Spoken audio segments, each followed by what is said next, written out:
Mama. Ya. Maswenggan kunglah lana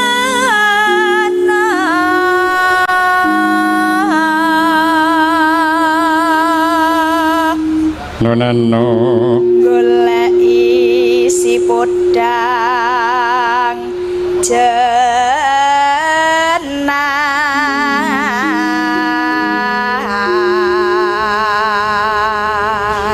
kurang puas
Alhamdulillah. Njur ing Ambawarsa Kabupaten Madiun kuwi selaku seniman kuwi arep ngaturake apa, Mak? Aku bakal mempersembahkan karo kanca-kanca karawitan Madangkara lagu larase pelok patete barang. Ya kuwi lagu Madiun Berkah. Lagu Madiun Berkah. Bawane sinom aku tak nyuwun pambiyantu kelawan Ibu Sukesi Rahayu, sarjana seni, magister seni. Wah, yen petu Pak Bupati mesti ditakoni, dikawal mesti ngono. Ana ora dikawal ucul yen aku. Ha iya, ngono kuwi. Wah, iki sinden cantik-cantik kaya ngene kok. Ha iya. Saya sing jaba dhewe. Lho. Jan kaya widodari Bathari Permoni. Ayo Bu Kesi diaturake persembahan seniman untuk Madiun Berkah. Dados.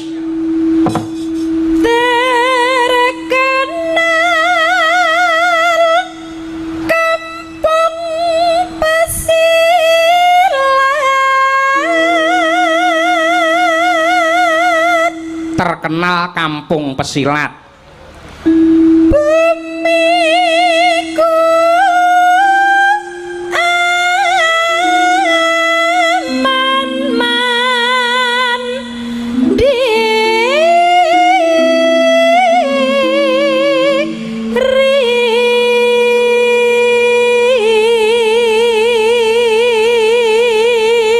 Bumiku aman-man diri. Bumiku aman mandiri. Ya.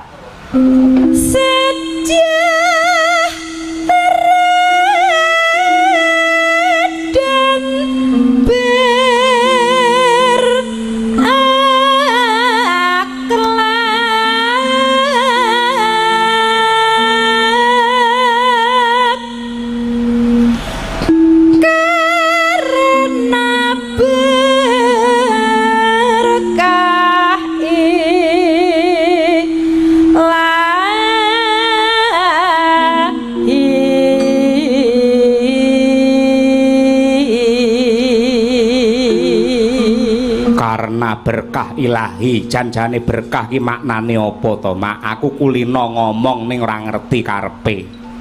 Berkah kuwi karunia Allah yang mendatangkan kebaikan bagi kehidupan manusia, kuwi berkah. Oh iya. Lajeng, Bu? Memegang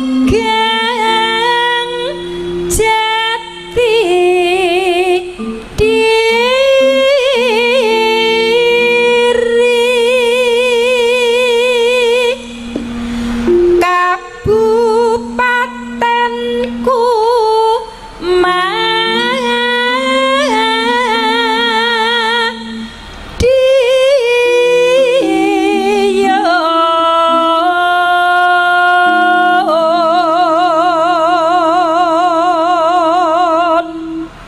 pembangunane pripun Bu Kesi?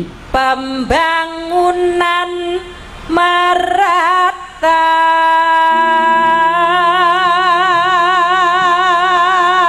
Yen pembangunane merata, desane piye? Desa maju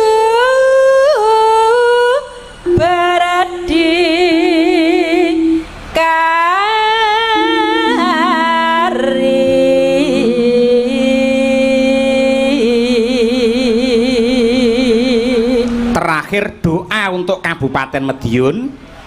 Oh Madiun, semoga jaya dan masuk berkah.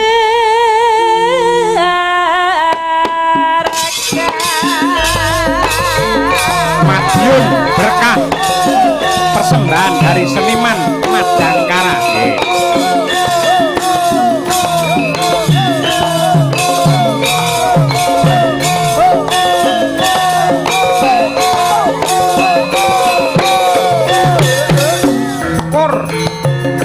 Yo yo kampung pasilan bumiku aman mandiri sejahtera dan berakhlak karena berkah ilahi.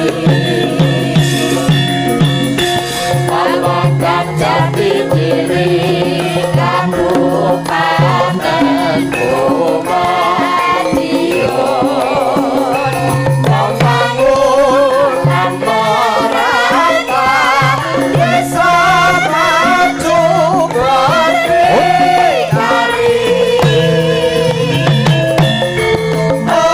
Madiun semoga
tepuk tangan untuk Madiun Berkah. Wah iya. Sapa ki mau? Bintang tamune ya kuwi yen ra kleru Mas Sas karo Cak Pentol. Wah iya, diaturake. Heeh. Monggo Cak dipun hormati mawi pangpung kemawon. Yo, dados.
Sugeng dalu Mas Sas. Wilujeng dalu bocange. Alhamdulillah sehat nggih. Ya alhamdulillah.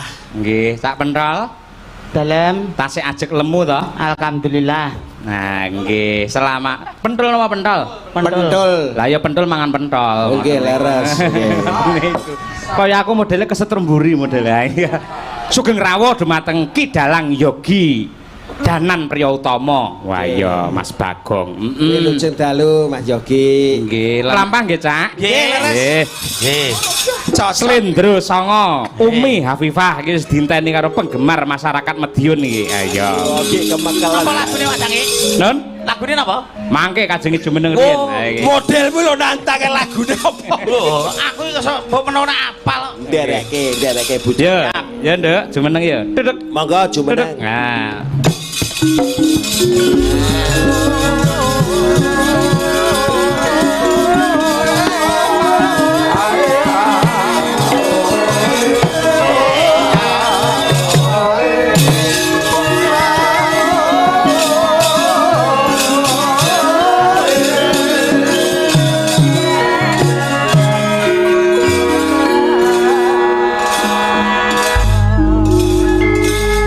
Bareng Nyapa? penyanyi sinden iki ngadeg lho. Aku Nyapa? bayangke aku. Bayangne Pane kok apa? telas aku dhisik to. Mosok Telas aku iki. lah mbak iki ayu guyu deleng to. Untune miji timun. Lah tilasamu lho yo kira. Oh, ora apa-apa. Ora apa-apa. Lah yo nek iki untune gingsil loro ning kiwutingane saka manis lho. Lah tilasamu. Tek gingsil 8 nang ngarepan. Merongos lek kuwi jenenge. Mboten merongos, keturunan merongos malah. Cakake. Umi Afifah. Nggih, Pak. Nah, di era milenial sinden tidak hanya pinter nembang, ora mung pinter ngerawit. Nah, ning kudu cerdas, cocok karo situasi dan kondisi. Ayo, saiki adu kecerdasan gandeng iki sowan ana ing dalam rangka hari jadi Kabupaten Madiun. Ojo kalah karo pelawak-pelawak kuwi. Yen pelawak maulah ngangge pantun, sampeyan kudu iso menerjemahkan setiap huruf dari Madiun. Wiwit saka M A D I U N. Kuwi piye mungguhe Umi? Kudu cerdas. Tegak. Sora. Nganti ra iso takon mulih kowe. Ojo kalah tol we. Tetep Yo, ayo Madiun. Madiun. Madiun. M. M. Ayo. Mandiri dalam segala bidang. Sebentar. Sebentar. Mandiri dalam segala bidang Oh, terus singgah piye? sehingga bisa mewujudkan kota Madiun menjadi kota yang maju dan sejahtera. Wah, iya, cocok karo visi misine Matur kuwi. nuwun, matur nuwun. Kosek urung rampung kok ya wis matur nuwun. GM yo. GM Wis pisan. seneng, M pisane seneng Oh, lagi M wis seneng aku lek M malah ra seneng kok. GM kok wis seneng to, Nduk. Awake dhewe. Yang kedua A, ayo. A. Ayo. Aman, tentram dan damai karena di wilayah Madiun penanganan dan pencegahan COVID dilakukan dengan maksimal. Wah, iya, cocok. Matur nuwun. Ngono kuwi. Rungokne tol we. Siap. Aja sombong sik. D. Ayo. Loh, Loh, Loh, lagek. D kok loh iki lho. D. Lagek loro. Dana desa diberikan 20%, maka dari itu seluruh wilayah desa di Kabupaten Madiun menjadi desa yang enggak unggul, menjadi desa yang Pembangunannya. maju.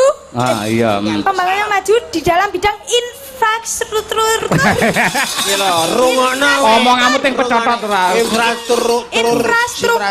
Infrastruktur. Ayo. Imprane wi banter lah sing pas. Ayo, saiki lebih cepat lagi. I. Ayo. Nah ini Nah.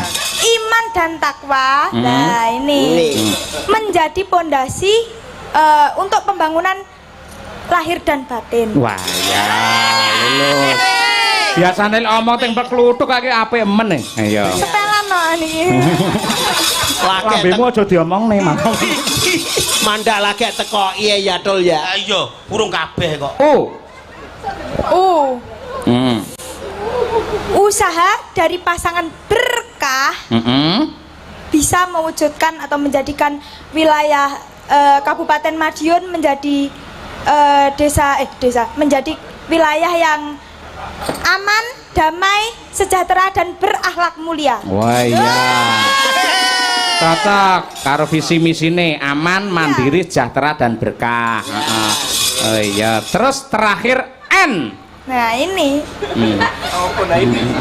nanggap wayang setiap hari jadi, jangan lupa dalangnya tetap Ki Cahya Kuntadi dan Madang Kanas kuat. Wah, jadi malah kayak TK to malian iki malian. Wah, wis. Jan kaya mulang TK kae lho. Lah sing G, Mbak. Sing G. G. Ki apa teko G barang iki? Gak Gundulmu. Lho kok gundul utawa wong aku teko mbake kae Masa lho. teko G. Wis sunan saiki. Suarane gene kok. Ya, wis lumayan. Ya. Tenang. Ah, lebih iki lho. Ora iki napa tasih anu to? Ngapalke pirang jam, Duk? Semalam suntuk. Semalam suntuk. Nggih. Karo Pak Cahyo kon ngapalke semalam suntuk? Nggih. Ya bener timbano gak apal kok gak dibayari. Kita iki ponakane Mas Gareng kita.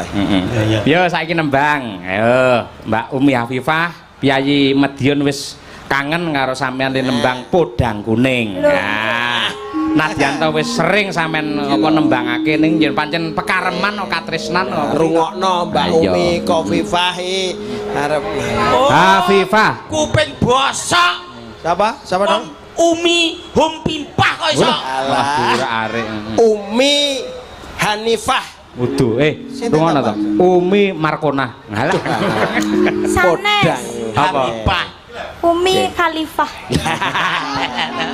Napa padahal Podang Kuning. Ha, ya ciptakane menika Mas Sapa? Entus. Ciptaane sapa?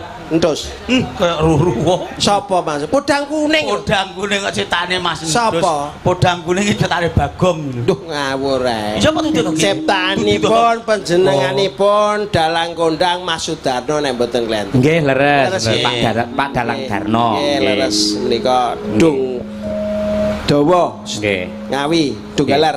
Leres, nggih. Monggo, Ya, Mbak. Nduk. Nadian wujud temong peksi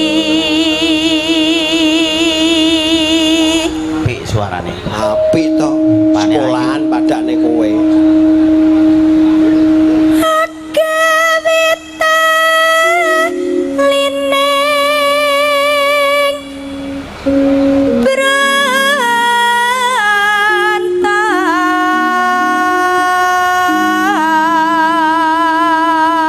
berantah Jan gak ngoyo.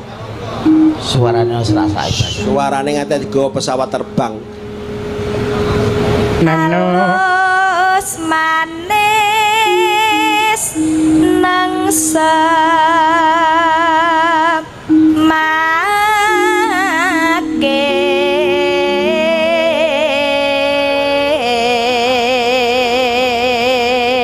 Ora mokal nek suarane apik. Ya, Wah, toh. anak didik Ibu Kesio. Iya to, jelas. Beda karo anak didik bojomu. Kowe kira tau dadi. Lah, Ya. Masuwengken kunglah lana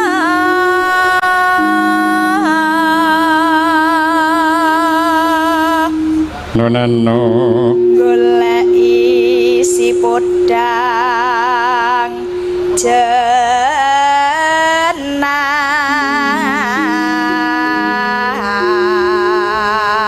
jenar Yayo yayo. iba bunga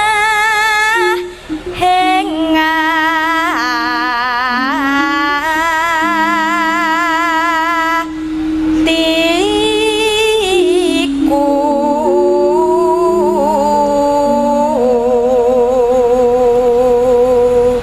Lalo lalo. nyanding bisa dadi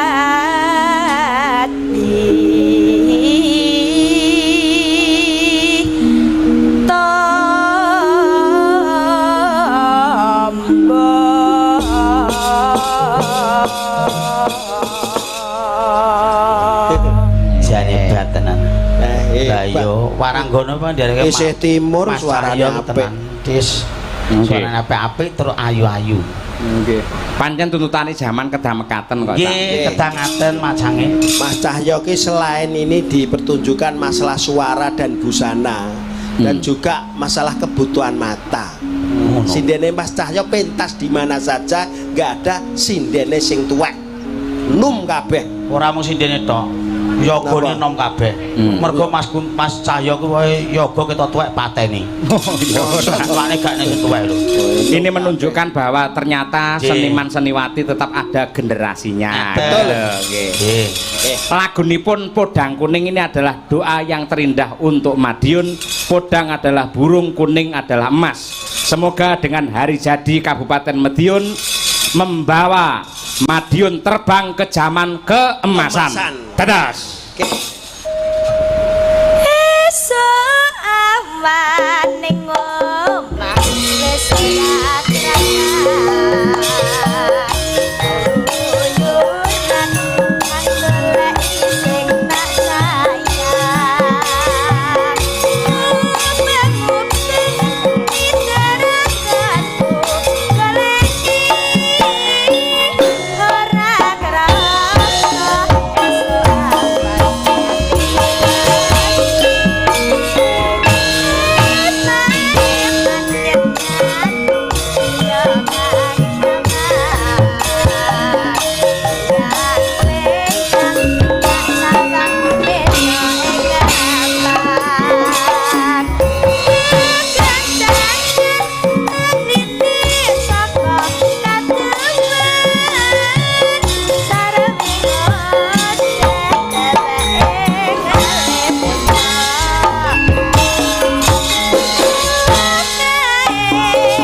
Darmorejo lan sedaya para pecinta wayang kulit Madiun.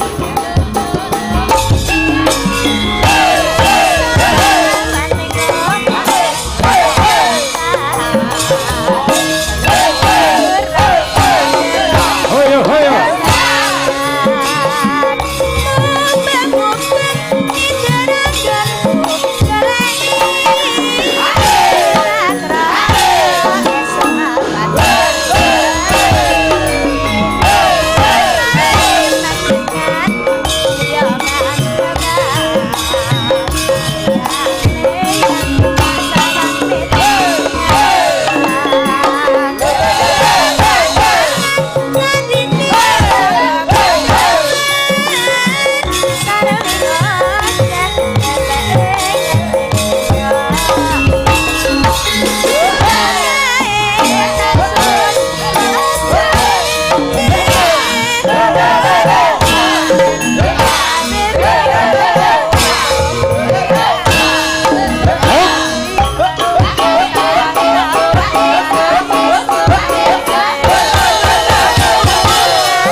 Terima kasih ya, dan jumbuh karo asmane Madangkara nggih. Madangkara. Garapane Janibat. nggih. Ramaido Mas Sahyo Kuntadi.